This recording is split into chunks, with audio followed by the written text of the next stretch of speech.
I never thought I'd be the guy writing about how I found out my wife, Lisa, was cheating on me. We'd been married for 8 years, and honestly, I believed we had a pretty solid relationship. She could be bitchy and manipulative, but I always thought that was just her personality. Deep down, I trusted her. Or at least I thought I did. We met back in college, where she was part of the debate team, and I was a member too. We clicked early on, and it seemed like we had a lot in common: ambition, intelligence, a love for arguing our way through every issue. Honestly, her competitive streak was part of what attracted me. She was fiery, sharp, and always ready with a snappy comeback. We spend hours debating everything from politics to philosophy, and I thought that was what made us compatible. Fast forward to today. We're settled into a house in the suburbs, I've got a decent job, and she's still her fiery self. Sometimes bitchy, sometimes charming, but mostly just Lisa. She's always been a little hard to read, especially when she's upset, but lately there were signs that something was off. She started staying late at work more often, claiming she was working on a big project, but her excuses didn't sit right anymore. She also became more secretive with her phone, hiding her texts, and whenever I tried to look, she'd get defensive, accuse me of invading her privacy. Little things, I guess, but enough to make me suspicious. Then came the weekend of our college reunion. I was excited, thought it'd be a fun break, a chance to reconnect with old friends. Lisa insisted she'd come along, even though I wasn't keen on her being there, knowing how she can be: bitchy, dismissive, quick to dismiss others' feelings. But she insisted it was for me, so I let it go. We arrived at the hotel Friday night, and I was surprised to see so many familiar faces. Everyone was talking, catching up, reminiscing about those championship debate days that brought us together in the first place. The reunion was supposed to be just a night of drinks and stories. But by Saturday afternoon, I started noticing odd things. Lisa was acting strangely, more aloof, distracted. She wasn't her usual lively self. Then I saw her sneaking her phone out of her purse every time. She thought I wasn't looking. I didn't think much about it at first. Maybe she was just texting a friend or someone from her work group. But that's when I found myself wandering into the lecture hall where we used to rehearse, where we won our debate championships. I wasn't planning to go in, but something drew me there. Maybe nostalgia, maybe just boredom. I pushed open the heavy door of the old lecture hall, and what I saw made my stomach drop. On the podium, facing each other, was Lisa, my wife, and a guy I instantly recognized from college, a real asshole named Mike who was on her debate team. They were having sex. No other way to put it. They looked caught up in it, oblivious to the world around them, completely ignoring the fact that anyone could walk in at any second. I couldn't believe it. My wife, cheating on me with her old debate partner in the very place that symbolized everything we'd built together. I swear the whole world just stopped. I froze outside the door, trying to process what I was seeing. My mind was racing. How long had this been going on? Was this just a one-time thing? Was it recent or something they'd been hiding for months? I felt a mix of anger, shock, and shame. Anger because she lied to me, shame because I felt so naive, and shock because I never thought Lisa, who always acted like she was too smart for her own good, would do something so stupid. I backed away slowly, my heart pounding in my chest. The door was still open a crack, and I could hear their breathing, their whispers, like they were trying to be sneaky. But it was too late for sneaks. I saw everything. I knew everything now. The woman I loved, the woman I thought I knew, was cheating on me. And she'd been doing it right under my nose in the place that meant so much to us. I didn't want to believe it, but there it was real. And I knew I had to do something about it. I stood there outside that lecture hall, heart pounding, trying to catch my breath. I couldn't believe what I'd just seen. For a second I felt numb, like I was frozen in time. Then a rush of anger took over, hot, fierce, uncontrollable. How long had this been going on? Was this just some drunken fling or something more? The thought that Lisa had been sneaking around behind my back, especially in a place so significant to us, made me feel sick. I didn't want her to see me there, so I slipped away quietly, almost like I was afraid she'd sense I was there. I didn't want to confront her right then. I needed time to think, to process what I'd just witnessed. I left the reunion hotel and went to the bar nearby, trying to hold myself together. I sat there, alone, nursing a drink, feeling like I'd been punched in the gut. All I kept thinking about was how she always insisted they were recreating old arguments during those late nights. She'd lie, say they were just working on debate strategies or some stupid excuse to justify her late nights. That's what made it so much worse. Because all the while she was secretly screwing around with Mike, of all people, the guy who'd always been a little too full of himself, the one she used to trash talk when we debated against him. I kept asking myself, how? Could I have missed the signs? I thought I knew her, but clearly I was blind. She'd become more bitchy lately, snapping at me over little things, avoiding intimacy even when I tried to push for it. And her phone, she'd hide it constantly, act annoyed when I'd ask to see it. Nothing concrete, but enough little things to start piling up. When I finally decided to go back to the hotel, I was filled with a strange mix of fury and despair. I knew I couldn't ignore this anymore. I had to confront her, face whatever lies she'd tell me. I didn't sleep much that night, just lay there staring at the ceiling, replaying everything in my head. The betrayal hit harder than I expected, like I'd been punched in the stomach. Next morning I woke up early, knowing I had to ask her. I saw her lying in bed, scrolling through her phone, acting normal, too normal, honestly. She looked at me with that bitchy smirk, like she knew she'd gotten away with something. That's when I finally decided I couldn't pretend anymore. I told her I saw her in the lecture hall, that I knew what she'd been doing. Her reaction was classic Lisa. She rolled her eyes, scoffed, and tried to dismiss it. Oh, you're overreacting. It was just a stupid joke, or we were rehearsing debate strategies. You're being paranoid. She lied so effortlessly I almost believed her at first. She called me jealous, insecure, said I was imagining things. But I was. I saw what I saw. Her words cut deep. She kept insisting they were recreating arguments, that it was all innocent, that I was just jealous and insecure. She dismissed my feelings like they were nothing, like I was some little fool who didn't understand her. And all the while I could see it in her eyes. She knew she was lying. She knew I'd caught her and she didn't care. The thing is, I loved her, at least I thought I did. But love doesn't mean blind trust, and it sure as hell doesn't mean accepting betrayal. I felt so many things: heartbreak, rage, disappointment, a crushing sense of betrayal. How could she do this? How could she betray me in the place that symbolized everything we'd fought for, everything we'd built? I kept replaying that moment in my head, trying to understand. If I was crazy, or if she was just so good at lying that I'd missed all the signs up till now. That night, I sat alone in the hotel room, thinking about what to do next. Part of me wanted to scream, to throw her out, to cut her out of my life forever. But another part of me, more rational, knew I needed to think this through. I decided I wouldn't let her get away with it. No way. I didn't know exactly how yet, but I knew I had to plan my next move carefully. Because this isn't just about cheating, it's about trust, respect, and whether I could ever look at her the same way again.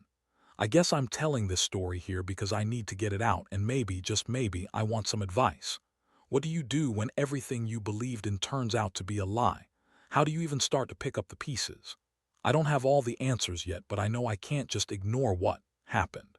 And I know from now on, things will never be the same. After that confrontation, I knew I couldn't just go back to pretending everything was fine. My mind kept circling around her lies, her bitchy smirks, and that stupid excuse about recreating arguments in the empty lecture hall. Honestly, I felt like I was losing my grip. How could she be so casual about it? How could she lie so effortlessly, as if nothing had happened? It was like she thought she was untouchable, like I was just some fool who'd believe whatever she told me. I remember sitting there in that hotel room, feeling like my entire world had shattered. I started questioning everything: our memories, our vows, the future I'd imagined. It was such a whirlwind of emotions that I didn't even know where to start. First, I was furious. Then I was incredibly sad. Then I was just numb. I kept thinking about the old debates we used to have, how we used to argue passionately about truth and morality. How ironic that now, in a way, I was living a lie. I decided I needed to get some space, clear my head before I did anything drastic. I called my buddy Mark, who's been through a divorce before, and I told him everything. His advice was, "Blunt, you gotta confront her again, but this time with a plan. Don't just blow up, be smart about it." So I waited until that evening when she was back in the room. I knew I had to ask her directly, no more lies, no more bullshit. When she finally sat down, acting all bitchy and annoyed, I looked her straight in the eyes. "I saw you," I said. "In the lecture hall with Mike. You were having sex. Don't lie to me now." Her eyes flickered, and for a moment I thought she'd break down. But she just smirked and scoffed again like I was some kind of pathetic fool. She tried to dismiss it. "You're overreacting," she snapped. "It wasn't what it looked like. We were just recreating old arguments like I told you. You're crazy if you think it's anything else." Her voice was icy and her tone was so dismissive that I felt my stomach tighten. How could she lie so convincingly? I pressed her harder. "Don't insult my intelligence, Lisa. I saw what I saw. I saw you on that podium with your legs wrapped around him. I saw you having sex. In the very place we used to celebrate our wins. How could you do this? Do you even care? Was everything just a game to you?" She rolled her eyes, crossed her arms, and shot back, "You're so damn insecure. I was just messing around, okay? It didn't mean anything. We're just friends, and you're making a huge deal out of nothing." Her words stung because I knew she was lying. I could see it in her eyes, the same way she looked at me when she was caught, like she didn't care. Like she thought she was better than this whole situation. I felt something inside me snap. The floodgates opened and I couldn't hold back anymore. I yelled at her, told her I couldn't believe she'd betray me like this, that she'd been lying to my face for months. I told her I never thought she'd cheat, especially not with Mike, who frankly I always thought was a bit of an arrogant jerk. And then I asked her, "What's next? Are you going to keep lying, or are you going to finally admit what's been going on?" Her response was to say she was done with this conversation and that I was crazy for overreacting. That was the moment I realized she was just digging her heels in, trying to gaslight me into thinking I was the problem. But I wasn't stupid. I saw the truth, plain as day. And the truth was she had been screwing around behind my back in the place that mattered most to us. My stomach twisted with anger, but a part of me also felt a deep sadness. I loved her, or at least I thought I did, and now I was faced with this brutal reality. How do you move on from something like this? How do you even look at her the same way again? I remember sitting there, staring at her, feeling like I was drowning in a mess I didn't know how to clean up. I decided then and there, I couldn't stay silent anymore. I told her I needed time to think, that I'd be leaving for a while to get some space. I packed a bag, told her I'd be staying at my brother's house for a few days, and just left. I didn't want to scream or make a scene, but inside I was boiling. I felt betrayed, humiliated, and angry all at once. The woman I married had turned into a stranger, and I was left standing in the wreckage, trying to figure out what my next move should be. Leaving the hotel that night was one of the hardest things I've ever done. I didn't want to give her the satisfaction of seeing me break down or losing my temper. Instead, I just packed my bags, kept my voice calm but cold, and told her I needed space to think. Her bitchy smirk was still burned into my mind, and I knew I'd never forget that look. I drove straight to my brother's house, a small place in the suburbs where I could think without interruptions. I didn't sleep much that night. My mind kept bouncing between rage, heartbreak, and disbelief. How could she do this? How could she lie so easily, so casually? The image of her on that podium, her legs wrapped around Mike, haunted me. I kept asking myself if I'd missed all the warning signs. Did she really love me? Or was I just fooling myself all these years? Over the next few days, I kept replaying everything. I kept thinking about her bitchy attitude lately, her secretive phone habits, the late nights. The more I thought about it, the more I realized how blind I'd been. All those little signs that I brushed off, her snapping at me, her avoiding intimacy, her dismissiveness, were really just clues I should have seen. But I didn't want to see them because I loved her. I reached out to a few friends for advice. Mark told me to be careful, to think about what I really wanted moving forward. My buddy Lisa, who's been through her own relationship hell, told me to remember my worth. They both said I shouldn't let her manipulate or gaslight me. That was a wake-up call because I'd been second-guessing myself, thinking maybe I was overreacting. But deep down, I knew I was right. The hardest part was facing the reality that Lisa was a different person than I thought she was. She built herself up as this strong, smart woman, yet she was capable of deceiving me, lying to my face, hiding things behind my back. And she was so dismissive, so bitchy about it. Like I was some insignificant fool who didn't deserve the truth. That thought hurt worse than anything, knowing she saw me like that. In the days that followed, I made a decision. I knew I couldn't stay in the house anymore, not until I figured out what I wanted to do. I rented a small apartment nearby and started sorting through everything. I deleted her number, blocked her on social media. I couldn't trust her anymore, and I didn't want her sneaking into my life again. The betrayal had cut too deep. Part of me wanted to confront her again, to demand the truth, to tell her how much she'd hurt me. But I also knew that at this point, she'd just lie her way out of it. I didn't need her to explain anymore. What's done is done. I realized I had to focus on myself now, rebuild what I could, and figure out whether I would ever be able to forgive her. The thought of going back to her, of trying to salvage whatever was left, made me sick. I kept asking myself if I should try to work things out, or just cut my losses and move on. Honestly, I was leaning toward moving on, but part of me was still in shock. I kept telling myself I deserved better, that I shouldn't settle for a life built on lies and betrayal. Here I am, a few days later, still trying to process everything. It's a mess in my head, and I don't know what the future holds. What I do know is that I'll never look at her the same way again. Trust, once broken, is almost impossible to repair. And no matter how much I loved her, I've realized that loving someone doesn't mean accepting betrayal. I guess I'm sharing this here because I need to get it out, and maybe someone reading this has been through something similar. Or maybe just to remind myself that I'm not crazy, that I saw what I saw. I don't have all the answers right now. All I can do is take it one day at a time and remember that I'm worth more than being lied to and cheated on. The days turned into a blur of sleepless nights and endless thoughts.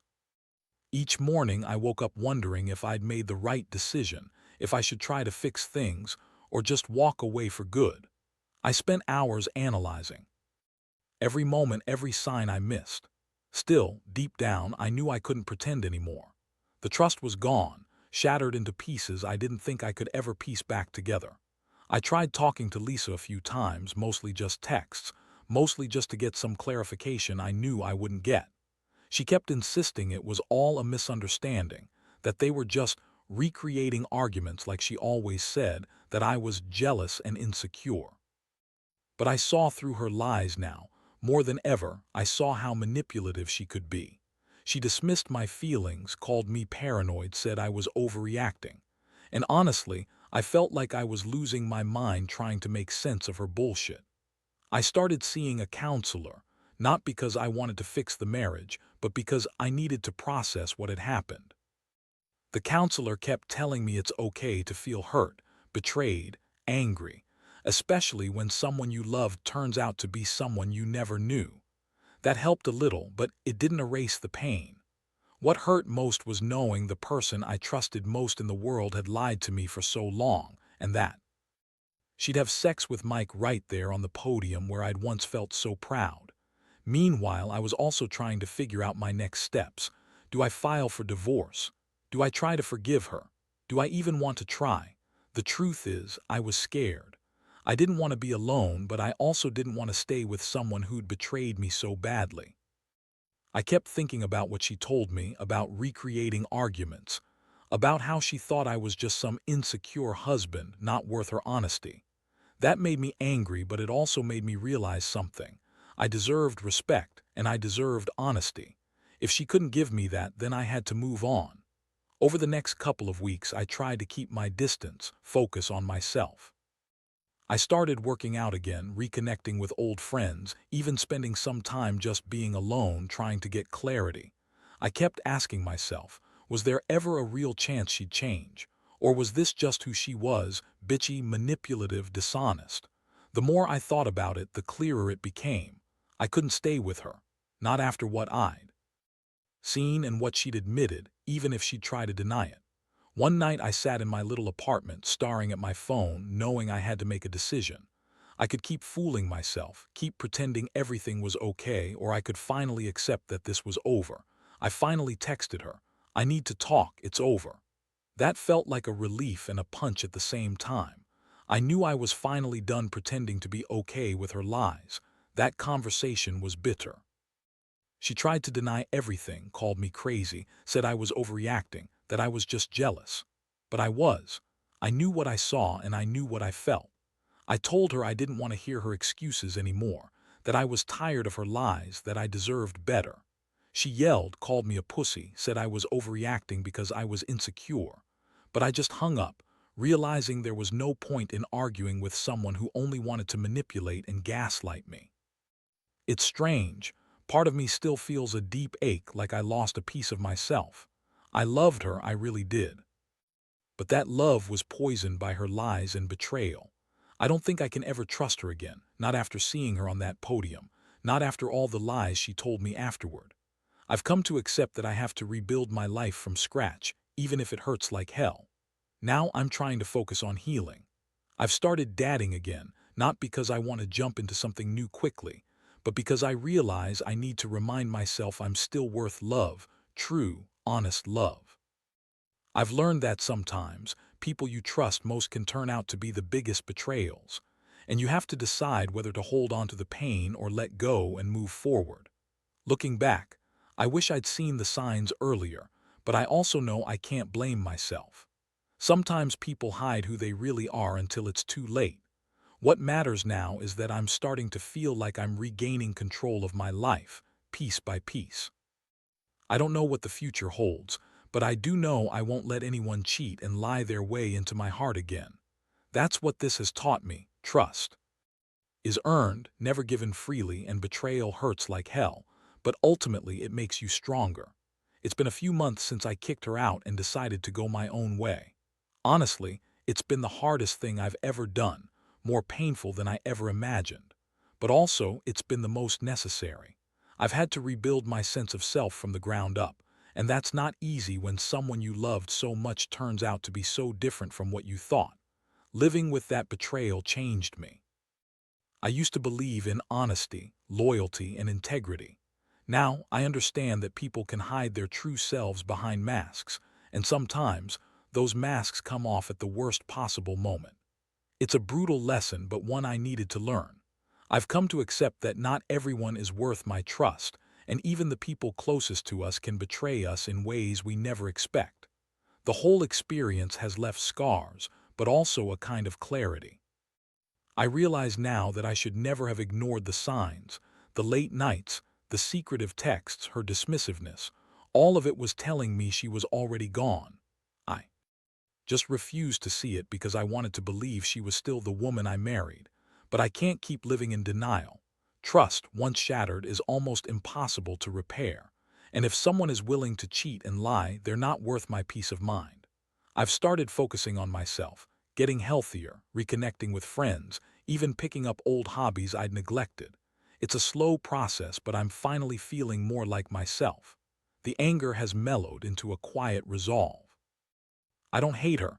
I just feel sorry that she was incapable of being honest and loyal. I've learned to value myself more and to recognize my own worth. Looking back, I realize that her bitchy attitude, her manipulations, her lies, they all stemmed from insecurity and selfishness. She didn't see me as her partner, her equal. She saw me as someone she could deceive and dismiss at will. And that's probably the saddest part, realizing that someone you loved can turn out to be so fundamentally different from what you believed. I guess what I want to say to anyone reading this is, trust your instincts. Don't ignore the small signs because you're afraid of losing what you have. Because in the end, the truth always comes out, and it hurts a lot more when it does. Love and loyalty are precious. They're not something to take for granted. And if someone cheats, lies, and dismisses you in the name of recreating arguments, they're not worth the pain. I'm still healing, still figuring out what's next. But I know one thing for sure, I won't let betrayal define me.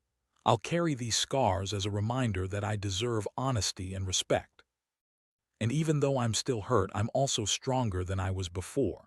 Life goes on, and I refuse to let someone's lies keep me from living honestly and happily. So that's my story.